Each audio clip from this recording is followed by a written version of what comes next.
Hey guys, so today we're going to talk about queen bees in the mail. This is one of the things that I found the most interesting when I started beekeeping, and so I thought that I would share that with you.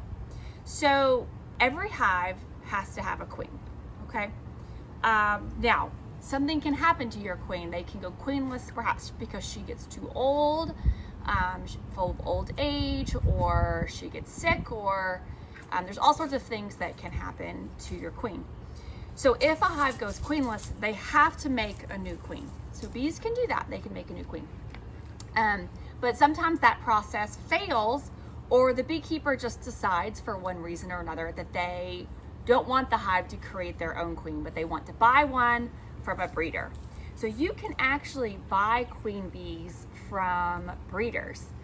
They come in the mail, and they cost anywhere from $25 to $40.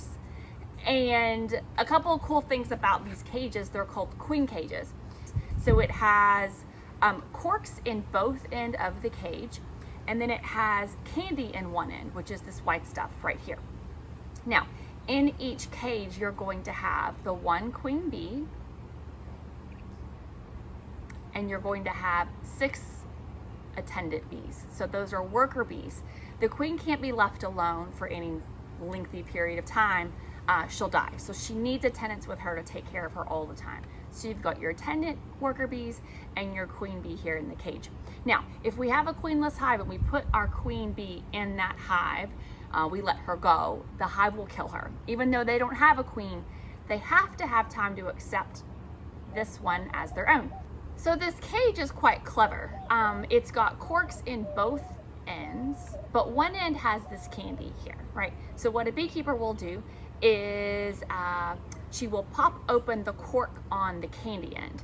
And this screen here means that the bees can't get out, but that the workers in the hive can smell the queen, touch her, feel her, and care for her through this screen.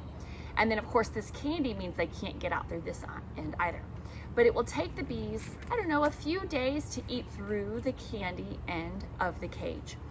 And it takes a few days for the bees in a hive to accept this queen as their own. So it's a self-release system, so that by the time the bees eat through both ends of this candy cork, they've accepted this queen as their own, and they won't harm her. And then she can start laying and the hive can flourish from there.